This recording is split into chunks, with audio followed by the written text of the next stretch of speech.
we are going to jump into 4 cornerstones of habits.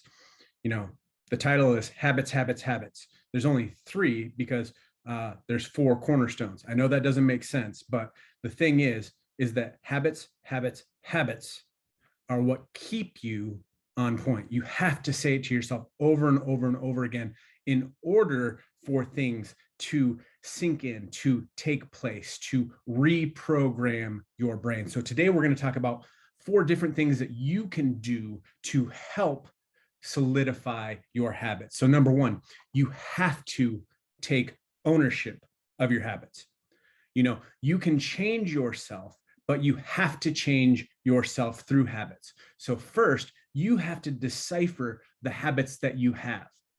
The things that you have in place right now, are they serving you? The things that you do automatically, is it serving you or is it taking you further away from where you want to go and who you want to become? So the first thing you need to do is take ownership of the habits that you currently have. Then you can start to learn how to reprogram. Why? Because 2, rarely, if ever, habits are not easily broken. So that cornerstone of not being able to break habits is super, super hard. Why? Because they are encoded into your brain. We talk about the reticular activating system and using the new car syndrome. When you see the car that you just bought on the road, now all of a sudden you see it everywhere, where before you never saw it. You get a red car. Now all of a sudden you see that same red color everywhere. It's because before your brain wasn't programmed to look for it, but the moment that you got it, your brain is now actively looking for it. The same is true with the habits that you have. They are rarely, if ever, able to be broken cold turkey. The only way that a habit ever really gets broken cold turkey is when there is an extreme emotional event that takes place opposite to that habit. So for example, some people have been able to quit cold turkey for smoking when they have an underlying event that takes place that causes them to need to do that. Where before, if that wouldn't have taken place, the quitting would not have happened as easily. It would have been a battle. So the thing that you need to reiterate to yourself is this habit took time to develop, and it's going to take time to break. Also, specifically when you're talking about things like weight gain and weight loss, people go through their entire life with these habits in place and this relationship with food and this relationship with exercise, and then they want to lose weight in 3 weeks. They want to see results in 3 days. They want to see results immediately, which took a lifetime of habits to create. So just understand that when you start looking at your habits, number 1, and then number 2, you start making a conscious decision to break them, that it is going to take a while.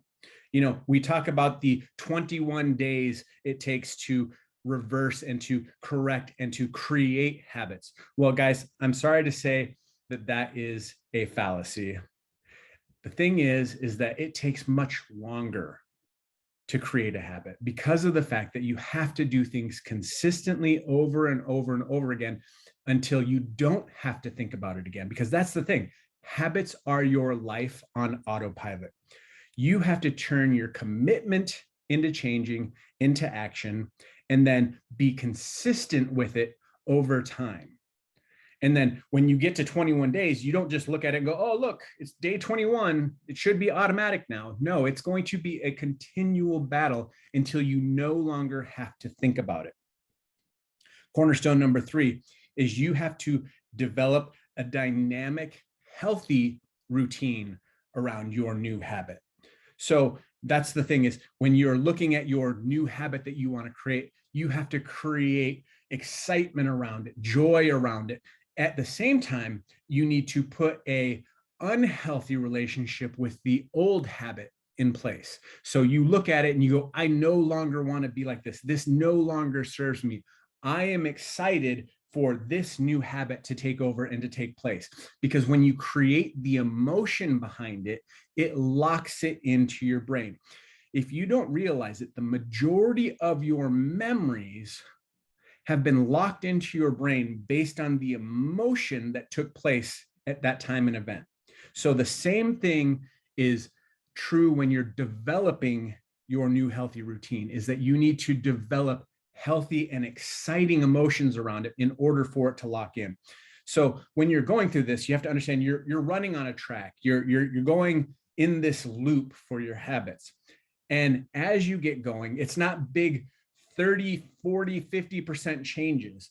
You do one path that's going to get you onto a different track. And then what you're doing is you're doing 1% adjustments to solidify it, to make it better, to do better towards that new habit every single day. So think about that. If you compound 1% every single day, by the end of the year, that new habit will be solidified, and you can look back and you will be in a completely different place based on just that small 1% change per day, that 1% adjustment to getting better than you were if you would have took just a 20% change at the beginning of the year and did nothing else through the remainder of the year.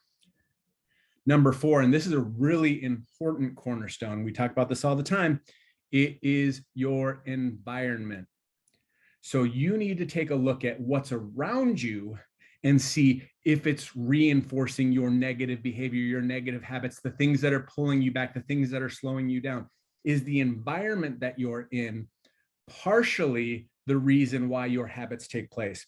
You have to stay away from the buffet of easy. The buffet of easy is what makes the habits that you currently have stay in place.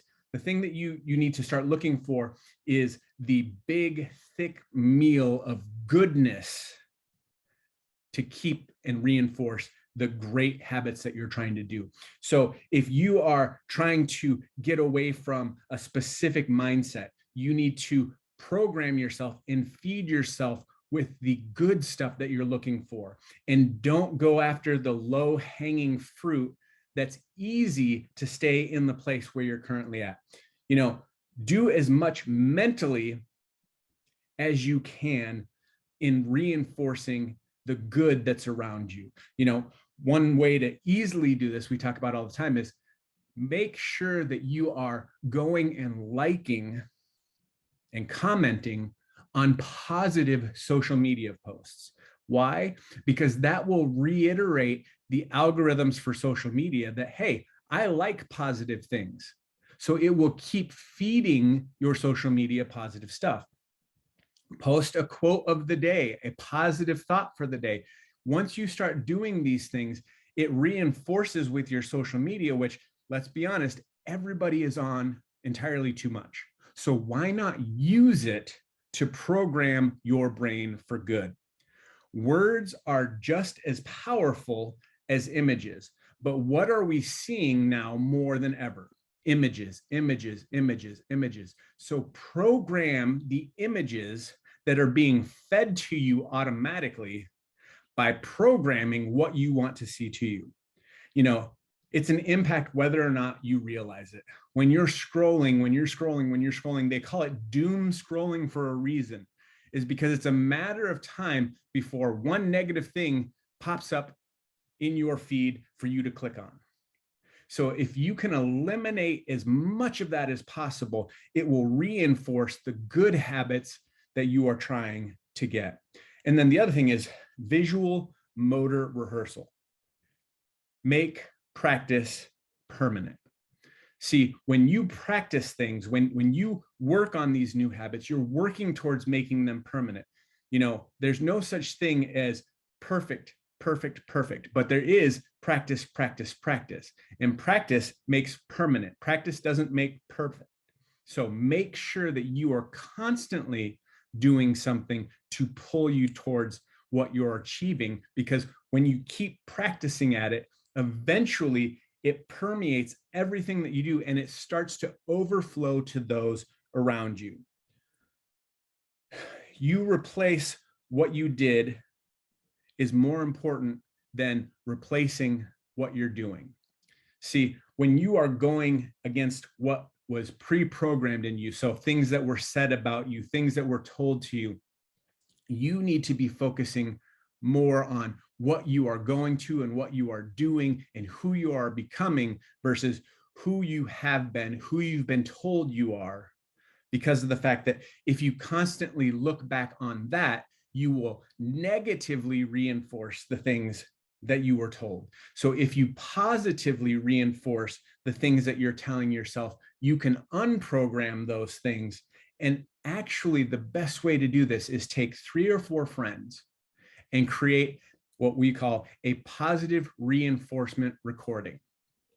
That is, you take some time each morning to connect with these people in one way or another, whether it's a text, a call, something that's going to bring positivity out of you and positivity into you. So whether it's you're commenting on their posts every day in a positive manner, or they're commenting on your posts, or you're sending texts back and forth through the day, do something with 3 to 4 people and have it be a positive loop to keep positivity building. You have to have a victorious cycle, not a vicious cycle, because we tend to continue to keep a vicious cycle going through our life over and over and over again.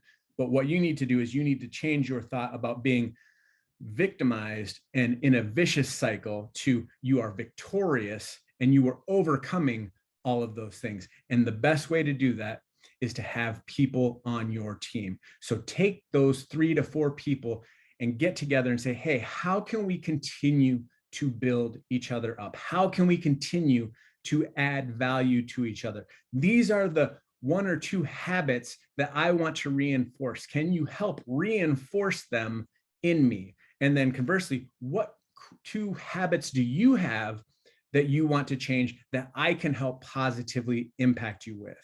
You know, these are the things that would help solidify the habits, not only in yourself, but the ones that are around you. So again, it's not always about me, it's about we. So today, the cornerstone of habits that you're looking at are 1, you have to take ownership of that habit. 2, rarely, if ever, it's quickly broken. So understand it's going to take time to change that habit. 3, develop a dynamic, healthy routine around changing that habit. 4, choose your environment and feed your environment and let your environment feed you positively. Guys, hopefully these habits will help change the way that you look at the things that you do, as well as change the things around you. Go out and make it an amazing day. And I hope your day is as awesome as you are. See you guys.